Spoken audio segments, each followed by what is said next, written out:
Um, dois, tá ouvindo aí? Tá beleza aí no fundo? Eu normalmente fico andando, então eu vou sofrer um pouco isso aqui, mas vamos tentar. Será que se eu falar assim fica muito ruim? Não. Não, teve um que falou que sim. Fica ruim ou não? Não, vou tentar começar assim, se estiver muito ruim, porque eu não vou conseguir ficar parado aqui. Tem um outro ali, ó. É, mas aí eu também não sou o Faustão, né? Pra ficar... Aí eu já... Não, eu não vou dar conta aqui. Vamos tentar assim, se estiver ruim pode avisar que aí eu arrego e venho pra cá.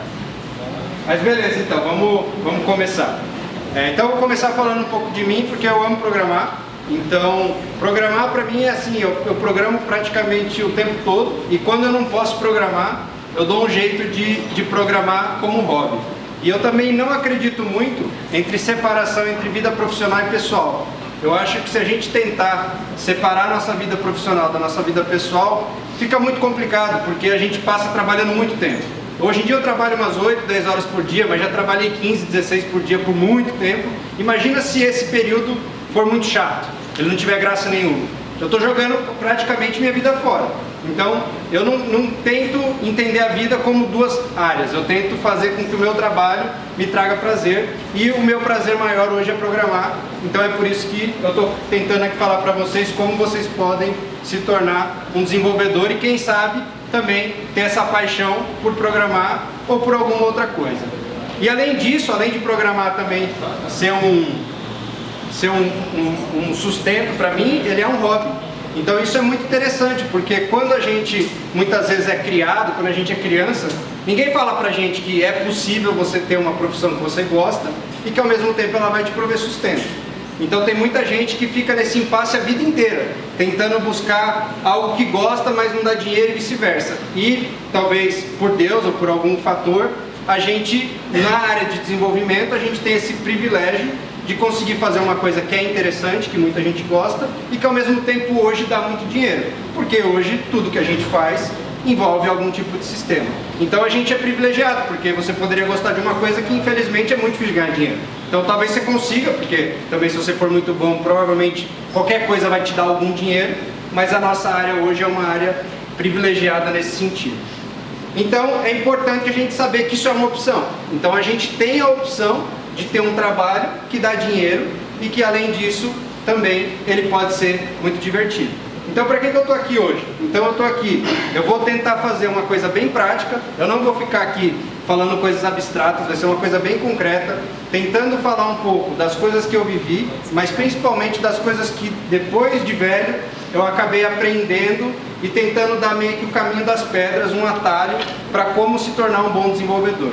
Tudo que eu vou falar aqui é para um bom desenvolvedor. Então se você conhece um cara que está acomodado lá há 20 anos, que está muito fraquinho, então eu não estou falando desse cara. Eu estou falando de desenvolvedores bons que estão aí nas melhores empresas ou que criaram as suas próprias empresas, como por exemplo o PagSeguro. Então tem várias empresas muito interessantes no Brasil e fora. Então é desse tipo de desenvolvedor que eu estou falando. E aí tudo isso que o cerimonialista aqui leu, não importa nada disso, por isso que está tudo riscado aqui. Eu só escrevi tudo isso, e é de verdade mesmo, só para chamar a atenção de vocês e ter alguém aqui hoje. Então, eu coloquei um monte de coisa, tudo isso é verdade, mas nada disso importa. Então, mas é verdade, mas não tem importância nenhuma. O que importa, resumindo, é mais ou menos isso aqui. Então, que eu tenho sempre esse foco de tentar trazer resultados práticos. A palestra anterior foi muito interessante nesse sentido. Ele não falou nada aqui de que ele estava automatizando ou melhorando ou escalando coisas hipotéticas. Não, eles tinham um problema para resolver, eles tinham transações para fazer. Então é mais ou menos por aí que eu sempre tento tomar minhas decisões na minha carreira. Mas o mais importante, porque eu estou aqui, é que eu saí da UEMS. Então, eu não sei se todo mundo sabe, mas em 2006 eu entrei na UEMS, com provavelmente uma história muito parecida com vários de vocês. Eu não sou filho de pai rico, queria ser, mas não sou. Então meu pai trabalhava numa siderúrgica em São Paulo, minha mãe é professora, e ele se aposentou, a gente veio morar aqui. Quando nessa época, em 2006, eu vivia com R$120 por mês, a inflação era menor, né? Hoje, sei lá, seria uns 200, 300 reais, mas eu fazia mágica com esse dinheiro, namorava, comia x-salada no Doxia, hoje custa, sei lá, mais de R$20.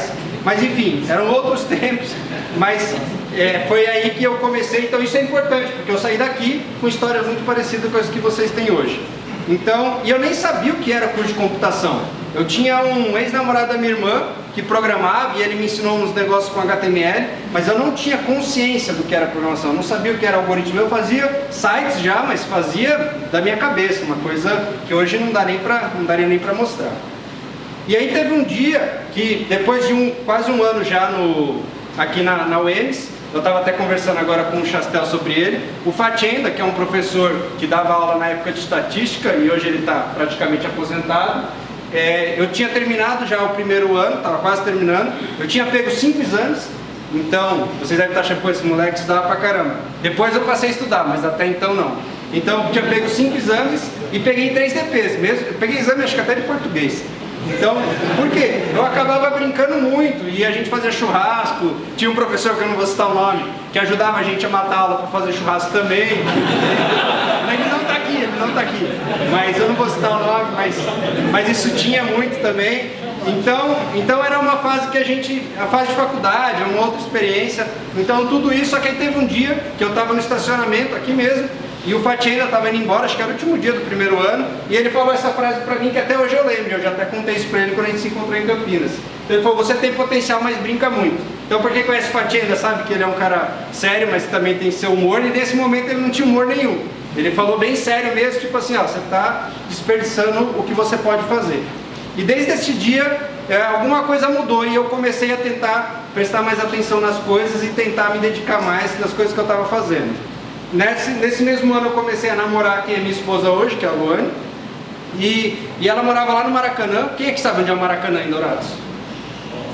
É bem longe, tem gente que mora até depois do Maracanã, que na época nem tinha depois do Maracanã, mas então é bem longe e o transporte público de Dourados já era ruim, e eu ia de ônibus, o ônibus todo sujo, ia até lá, demorava mais de uma hora, só que desde esse momento eu comecei a perceber e tentar me dedicar até nos momentos ruins. Então, todo mundo ia bagunçando no ônibus, eu já comecei a pegar os livros de Java, eu falava já para minha esposa que Java ia dar o nosso futuro. Era um chute, né? Mas acabou dando por muitos anos. Então eu já comecei a estudar e também a estudar para a maratona de programação. Depois eu vou falar um pouco mais de maratona para vocês também. E aí, desde essa época, eu já comecei a perceber que ser programador é estudar todo dia. Então, essa é uma realidade que não é para todo mundo. Tem várias pessoas que não gostam, e eu acho que isso é legítimo. Então, talvez, hoje você descubra que você não quer ser programador.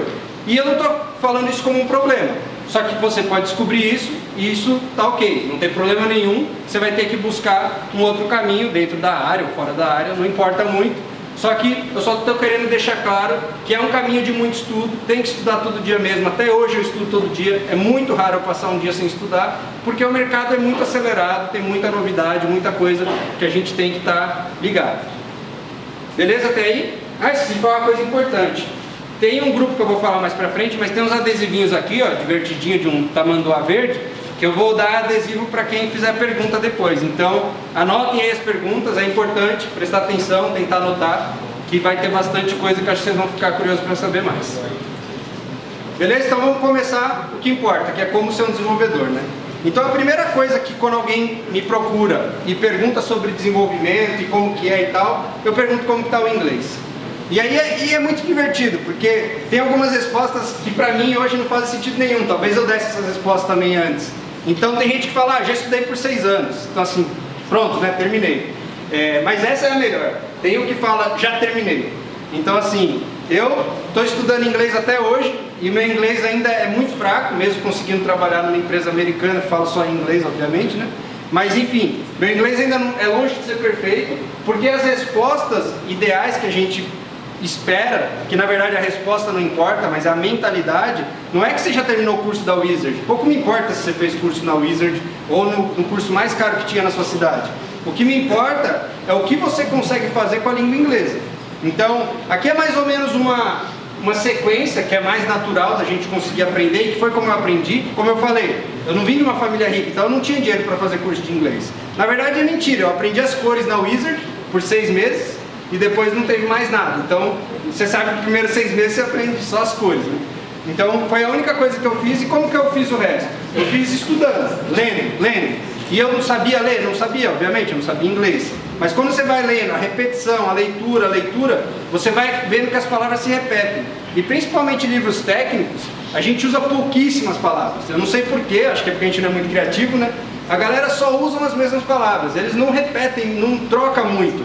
Então é muito fácil de aprender a ler, desde que você se dedique. E no começo é aquela coisa bem chata, né, que você vai ter que ficar indo no dicionário o tempo todo. Na minha época acho que era de papel ainda, mas já tinha um pouco o Google Translate, mas era bem ruim. Então hoje é muito fácil, você consegue traduzir, só que é importante que você tente ler e quando você não consegue, você traduz. Porque se você já pegar o texto e já traduzir, você não passou pelo processo de leitura em inglês, você só leu em português. E aí obviamente você não vai aprender nada. Então tente ler e traduza só o que você realmente não sabe. Depois você tem que tentar buscar experiências para conversar com alguém. Então, pode parecer uma coisa de outro mundo, mas daqui a pouco eu vou contar uma história de como eu falei inglês a primeira vez. Vocês vão ver que não foi uma coisa muito bem planejada.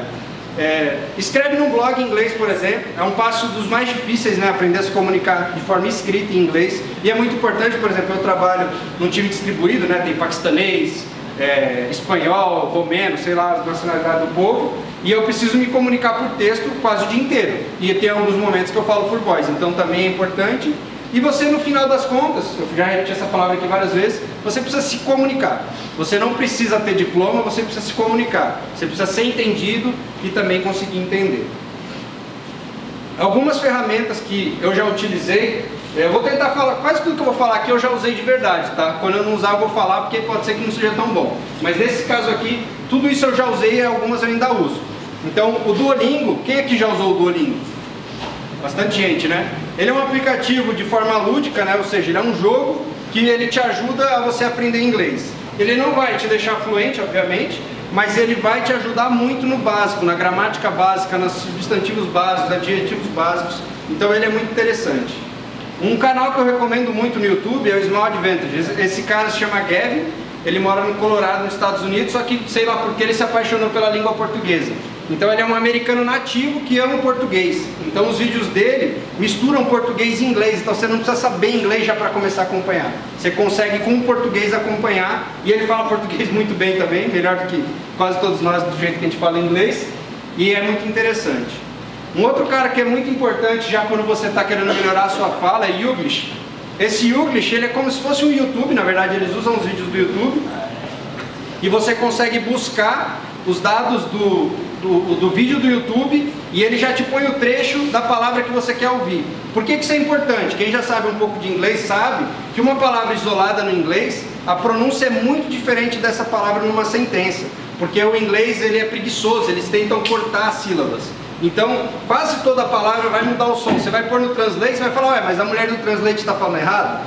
Translate é o Google Translate, tá? É o tradutorzinho. Ela não está falando errado, é que ela está falando a palavra separada. Aqui não, você vai ouvir a palavra que você quiser em um contexto no inglês. Você pode até escolher inglês americano, britânico ou australiano. Eu normalmente uso americano mesmo. Não precisa anotar nada do que está aqui, só anotem as perguntas, porque depois eu vou passar os slides para vocês. O iTalk, ele é uma ferramenta de conversação, ele é como se fosse uma plataforma tipo Uber, onde você contrata professores. O que é legal do iTalk? Você consegue ter uma faixa enorme de preço. As aulas mais baratas devem ser de 9 a 10 dólares, que não é super barato, mas perto de uma escola é mais barato. E você vai ter 1 hora com alguém. Eu normalmente escolho só nativos americanos. E tem uma dica, tenta achar um nativo americano que não mora nos Estados Unidos. Porque esse cara saiu dos Estados Unidos para poder viver um custo de vida mais baixo. Então ele consegue cobrar 9, 10 dólares, uma coisa que um americano numa cidade grande não vai conseguir cobrar numa hora a aula. Então você vai marcar a aula com ele, daí você faz pelo Skype, qualquer lugar, mas você vai ter 1 hora com uma pessoa nativa te explicando. Então quem quiser até dicas de professores específicos, eu já fiz aula com vários e é bem interessante. Pode não fazer aula também, eu nunca fiz aula, fazia papo informal, eu só queria praticar mesmo. E o Grammarly, que essa é a mais simples, ela é uma extensão, tem uma versão paga e tem a versão free, eu só tenho a versão free. Ele te ajuda a corrigir besteira se você escreve errado e ele fica ali tipo um corretor do Word, só que ele fica no seu browser, então ajuda você a não falar errado na internet e se comunicar. E você vai aprendendo, né? Porque ele fala, pô, aqui não é assim e tal, e aí você vai aprendendo. E a história que eu falei que ia contar, e até quando eu fui escrever esse slide, eu sempre fiquei essa dúvida, nunca parei para pesquisar se era história ou se era história. Porque aí eu achava que eu sempre falava errado, mas eu até descobri que parece que história é o certo, só usa história e esquece o história. Mas enfim, acho que é uma discussão gramatical, só que eu só coloquei isso aqui por quê? Eu falei, caramba, nem português eu sei, Então assim, como que eu quero falar que eu sei inglês fluente? Então a gente não precisa ter fluência em inglês, a gente precisa saber se comunicar, mas essa nem é a história. A história é que a primeira vez que eu fui falar inglês foi numa entrevista para trabalhar na IBM, que porventura eu acabei passando. A Loiane, que talvez algum de vocês até conheça, que faz bastante vídeo na internet também, com JavaScript, a Loiane Groner, ela ia ser minha líder, então ela me ajudou nessa entrevista, mas por Deus foi a primeira vez que eu falei inglês e eu consegui passar nessa entrevista conversando com um americano, com um indiano e depois com outro americano. Então eu fiz 3 entrevistas 100% em inglês e eu nunca tinha falado inglês. E eu falei um monte de besteira, por exemplo, eu falei bank em vez de falar database, porque eu não sabia, para mim bank era o banco, era tudo a mesma coisa, eu só fiz o mapa mental das palavras. Eu falei SQL, provavelmente eu falei SQL, não sei se vocês sabem, mas em inglês normalmente eles falam SQL. Como eu falei, eles são preguiçosos, eles não querem falar SQL, separando as sílabas, eles juntam tudo, então eles falam SQL. Então quase todas essas siglas é muito diferente em inglês, então você precisa praticar, não tem jeito. Essa aqui, só para vocês verem que eu ainda sou ruim, 2 semanas atrás, estava numa reunião inclusive com o presidente da empresa que eu trabalho agora, e ele não entendeu o que eu falei, porque em vez de eu falar hate, eu ainda falo errado. Eu falei hate, e hate é odiar, né? E ele falou, calma aí Felipe, o que você falou? Porque eu estava explicando um bug que eu estava tentando resolver. Ele falou, mas você falou hate? Aí na hora, óbvio que eu me toquei que eu estava pronunciando errado, porque quando você ouve é mais fácil você ver que estava falando besteira, né? E aí eu me corrigi. Então, não tem problema, ele não ficou bravo comigo. Ele é americano, mas ele entende que eu não sou americano. Igual quando vem um americano no Brasil, ele fala errado português e você também entende. A gente não tem obrigação. É lógico que se eu ficar falando errado um mês a mesma palavra, eu falo, pô Felipe, faz um treininho aí na frente do espelho. Mas eu ainda falei mais umas vezes e está sendo motivo de piada agora, mas eu estou tentando me policiar. Beleza. E tudo isso que eu estou falando do inglês, ele já se aplica num cara que a gente conhece muito e que talvez vocês não valorizem tanto, porque a maioria aqui já nasceu na era do Google, né? Então antigamente, aí os professores, né? Eu não sou tão antigo assim, mas os professores sabem que você tinha que ir na biblioteca, tinha que procurar livro. Na minha época, o que não tinha era YouTube, né? Que hoje você tem tudo no YouTube. Na época devia estar começando, ou nem devia ter. Então, mas o Google ele se torna muito mais útil na área de computação se você souber pesquisar em inglês. Porque a maioria do conteúdo hoje, talvez de qualquer assunto, mas de computação eu tenho certeza que sim, é em inglês. Então não dá para comparar o conteúdo em português com o conteúdo em inglês. Então se você só busca no Google em português, você está perdendo 99% do conteúdo atualizado. Porque você vai achar alguém que escreveu em português, mas muitas vezes uma coisa muito antiga e que talvez não faça mais sentido. Até porque a galera que escreve em português como eu, o meu blog é em inglês também, porque eu quero ter o público maior. Eu não quero escrever só para brasileiro. Então tirando quando eu escrevo um texto para o Brasil, eu escrevo também em inglês. Então até brasileiro você vai achar muito mais textos em inglês. E até tem um caso interessante que aconteceu também. Vocês sabem o nome dessa propriedade que está um pouco mais para a direita ali, no caso street? Como seria o nome? Você quer pesquisar como que você valida esse street aí?